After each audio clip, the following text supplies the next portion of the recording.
Hi, friends. Welcome to Direct Impact Broadcasting. The network of growth and transformation presents SOS for Leaders, where your host, Tywana Wilson, will be sharing leadership and personal growth strategies. Let's jump right in.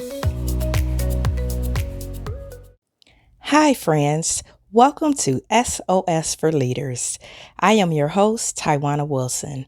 I am the founder and CEO of Trendy Elite Coaching and Consulting Services, and I am happy to welcome you to our very first episode of SOS for Leaders.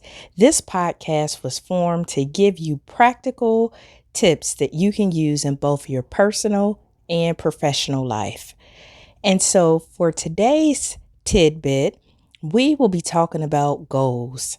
And if you are anything like me, you might have gotten off track with your goals. We are ending the first quarter. We're in the last month of the first quarter.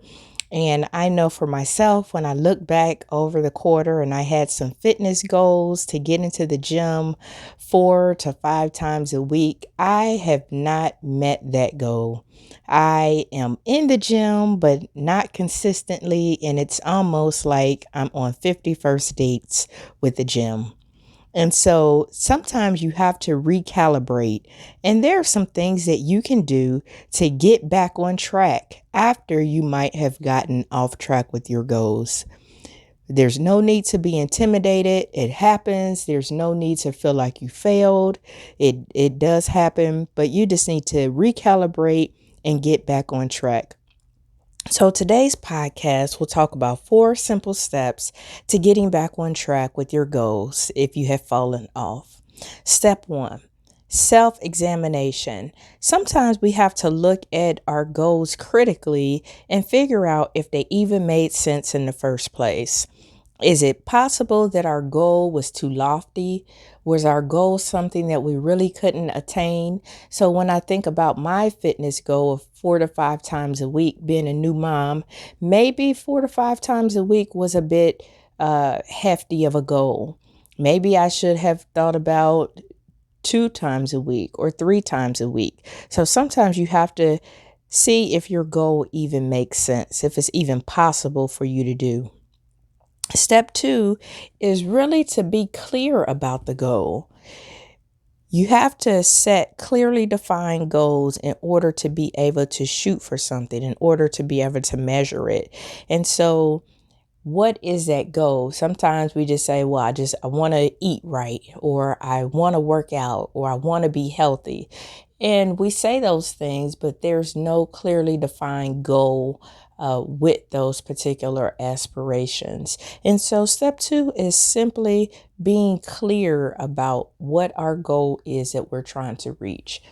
So when I think about, just use an example of the fitness goal, I want to get in there, maybe 3 times a week is more reasonable in the morning at 5 a.m., maybe taking a fitness class. So getting some clarity around the goals.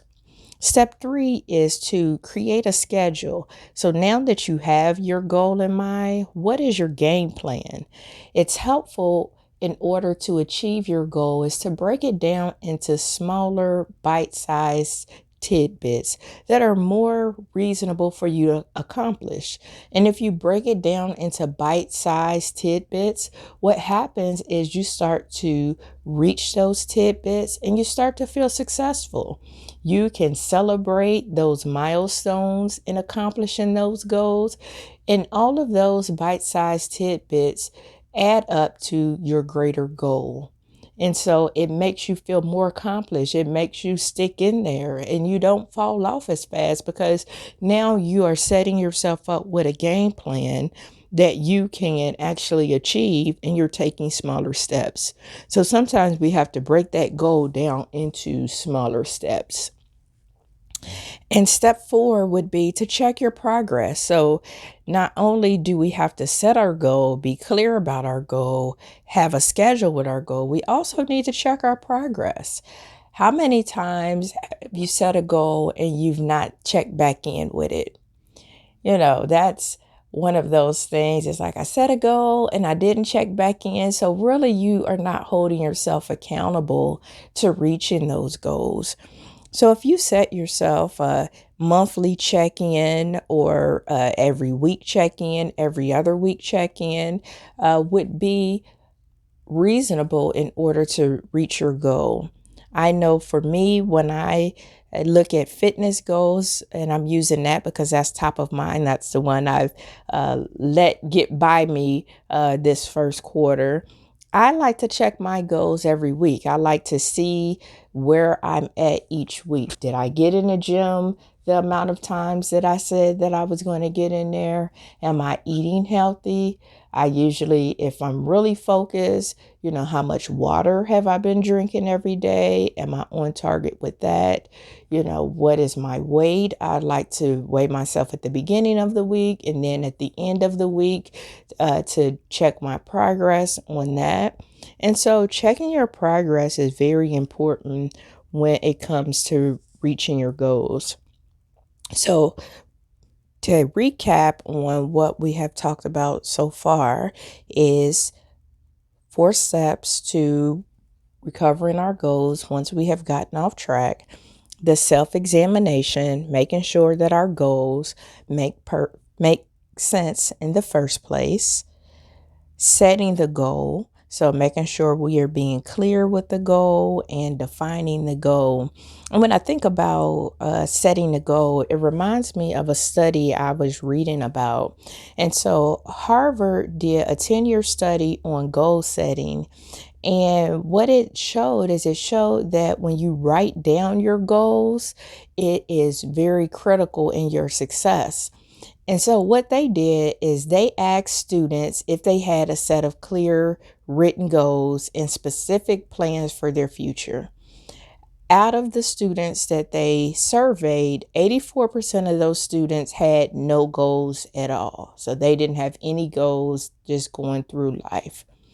13% had goals, but they hadn't written them down anywhere. So they had goals in their mind, but they hadn't written them down anywhere. So there's that no accountability. And then 3% of the students had goals and had written them down. So what they did is they interviewed the students again after 10 years. And believe this is pretty interesting of what they found out. So 13% of the class who had goals but hadn't written them down earned twice as much money as the 84% who had no goals at all. So that lets you know goal setting has a direct impact on your bottom line. I don't know about you, but I like to have a little coins in my pocket, a little cash in my pocket. And when you set clear goals, then it shows that there's an impact. And then the other part of that study is, which was even more significant, is 3% of the students who had written their goals were earning, on average, get this, 10 times, again, 10 times as much as the other 97% of the class. So that is, whoa. I mean, that lets you know something. So the 3% of the class who had goals and had actually written down their goals were earning on average 10 times as much financial resources as the other 97% of the class. So writing down your goals is significant. It significantly increases the likelihood of success. But unfortunately, most people won't take the time to write down their goals. They won't take the time to even goal set. So that's why it's important to have a clear set goal in mind. Step 3 was create your schedule. Now that you have your goal, you need to have your game plan. Make sure that it's wrote down. Make sure that you got a schedule of how you're going to achieve this. Celebrate the successes along the way, those smaller steps. And then step 4 is check your progress. So sometimes you have to recalibrate, check your progress, whether that's on a monthly base or on a every week base. You have to check your progress for that accountability. And it might be even helpful for you to get an accountability partner. Accountability partners help us achieve our goals. They help us stay accountable to our goals. So you can get an accountability partner. You can get a coach that will help you stay accountable to your goals. But as you go into the second quarter here next month in April, then we want to make sure that we are starting the quarter off on a great place, ready to tackle our goals, ready to be successful in the second quarter. And so I am so excited about what I plan to do in the second quarter. And I know that you all are going to do some pretty amazing things in the second quarter as well. So I thank you for taking the time out to listen to this podcast.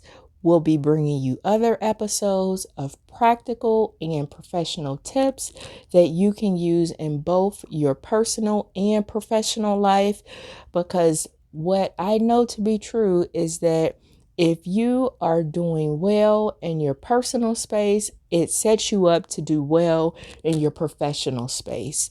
And we are all busy, and so we need tidbits and tips that we can apply readily today. So thank you so much. Continue to listen to this podcast. Make sure you are catching our leadership experts on Leadership Tidbits with Coach T. Wilson on that podcast. And until next time, my friends, have an awesome day. Thank you for tuning in to another episode of SOS for Leaders, where Taiwana shared nuggets of wisdom that you can use to win in life. Follow her on Facebook, Instagram, and connect on LinkedIn. And remember, the secrets of success in your life resides inside of you. When you know what your strengths are, you can utilize them to live an impactful and influential life.